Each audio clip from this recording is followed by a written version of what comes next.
no way! Think of the Hey there, fellow enjoyers. Didn't see you there. I was just enjoying my new buddy Emil's new artifact that he found. It makes you high as fuck, but also gives you severe radiation poisoning. Nothing a few bottles of cleaning grade vodka won't fix though. Speaking of dying horribly, have you played Stalker 2? Probably not, as for most people it is a crash to desktop simulator. But I am a superior human being with superior features downloaded off of Google Images. So I have put a large number of hours into Stalker 2, and I can say I'm having a great time. Stalker, Shadow of Chernobyl, was and still is one of the greatest pieces of complete shit I have ever played. I have beaten each vanilla game, yes, even Clear Sky, more than once and installed many of the advanced and autistically put together mods and complete overhauls that have been released throughout the years. So, it might come as a surprise to you that I actually had no clue Stalker 2 was coming out till the night before its release. This is not a joke. With the delays and years of Putin attempting to and not succeeding at restoring the failed Soviet Union, I had simply forgotten it was ever in development. So of course, I immediately dropped all video production and instead wasted away with advanced radiation sickness and whatever other fun and most likely toxic drugs the zone had to offer. Stalker 2, Heart of Chernobyl has quite a legacy to live up to. Or rather, it has a legacy of other people making the game good to live up to.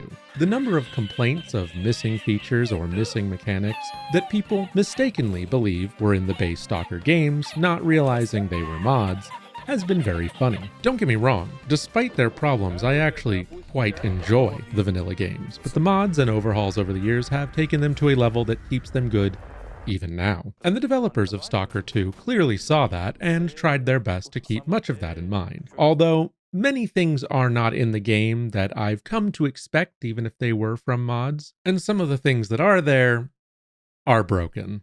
Stalker 2, Heart of Chernobyl, starts you in a standard tutorial intro, breaking into the zone to charge your JO crystal with your homie. After a few scripted events, including a fun encounter with a meth addict and your customary intro to dog giving, you are dropped into the zone with a modicum of freedom in an area called the Lesser Zone. This is not the cordon. That is next door, and you can't go there yet. This was something of great concern very early on. With how linear things were feeling, the cutscenes and missions, lack of freedom, and AAA lack of performance, I was starting to feel that this was just another mainstream slop fest. They had taken my dear Stalker and turned her from the messy, broken, and bad for my mental health thing that I loved, and turned her into a good Christian game. But luckily, I was wrong, because once she was let out of work, she downed an entire bottle of booze and fucked up my life. Once you finish the first major story quest and choose between the hall monitors or DMT man,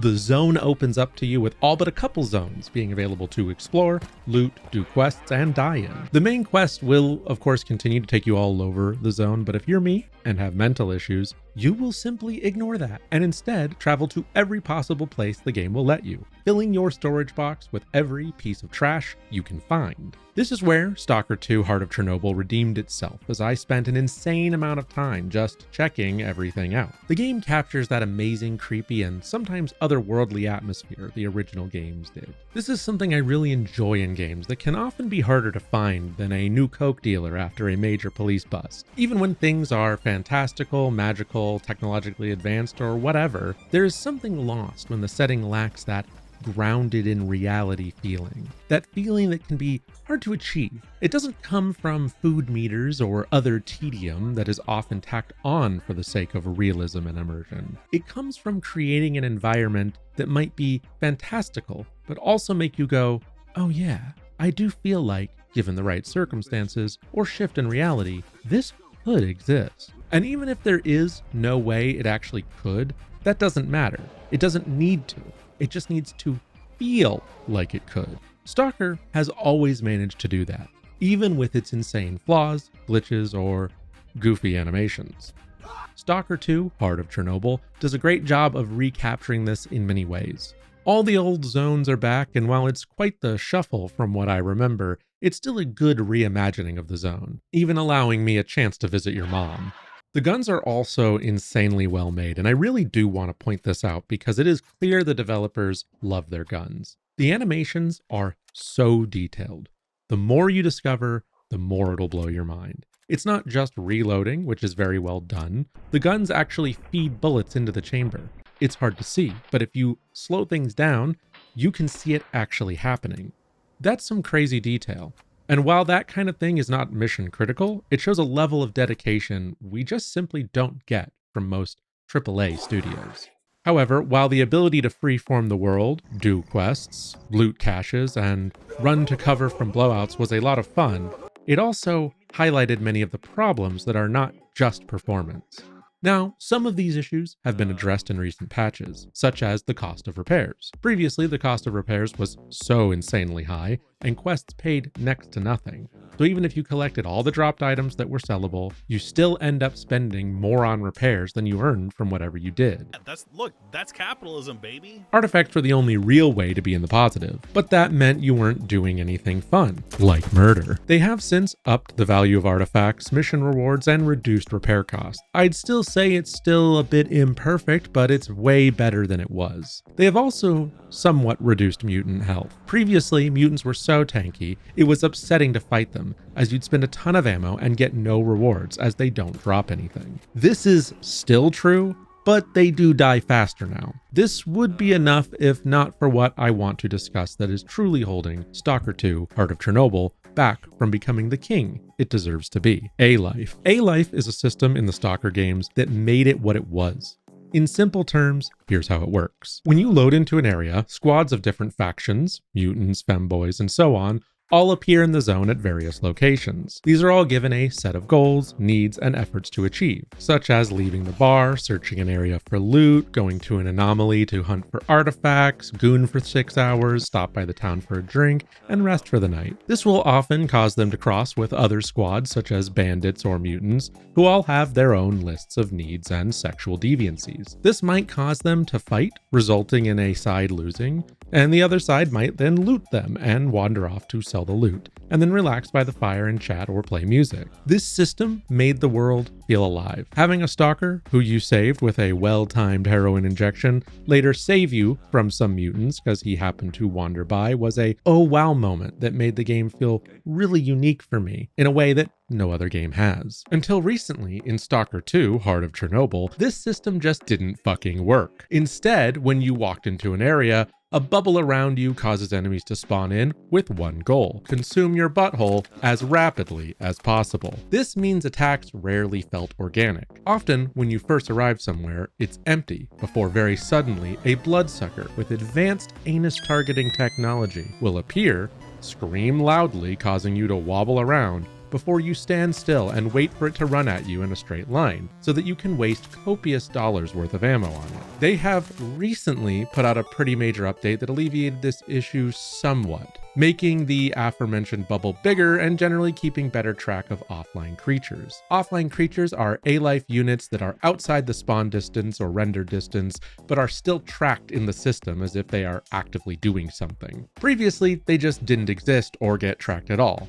This has been somewhat fixed, but not completely fixed. It's just that now it's a little bit more like A-Life. Instead of fake life, it's more like A-Life 0.5. Not a true A-Life and definitely not A-Life 2.0. But it does still feel more like the A-Life we've come to expect, which is great. If only this had happened before 90% of people beat the game and shelved it in anticipation of the eventual anime waifu dating sim overhaul mods. And even with these fixes, it didn't quite fix many other problems, such as this one area of Yanov that every single time I passed by this one small shack, a bloodsucker would spawn, do his little rebel yell, then be unrelenting in his efforts to deplete my ammo reserves. It was consistent, happening every time I even slightly got near that area, so I simply just learned to walk around it. As I had looted it many times over already. This is also something I noticed in general when it comes to bloodsuckers specifically. No, not that. When the game wants to jump scare you or have something spawn as a result of you looting somewhere or going in somewhere, the go-to is bloodsuckers. It's reached a point where I simply expect that each time I am looting some hidden thing or on part of a quest, that it's gonna be a bloodsucker. Don't get me wrong, bloodsuckers are great. In past games, they were scary and rare enough that when they appeared, I was quite often very scared. But like the meth addicts that try to mug me every time I go to the convenience store, it stops having an impact if it's every time. Now, you might be thinking, Kevin, you said that you were having a great time, but now it feels like you hate the game. Wrong, idiot. Go complain to your mom about it. I'm having a very good time. But the more I like something, the more critical of its flaws I am. Stalker 2, Heart of Chernobyl, captures that Stalker feel in a way nothing has since Call of Pripyat. The sound design, the weather, the visuals when they function, the amazing gun design, it's all clear that this game was made with the idea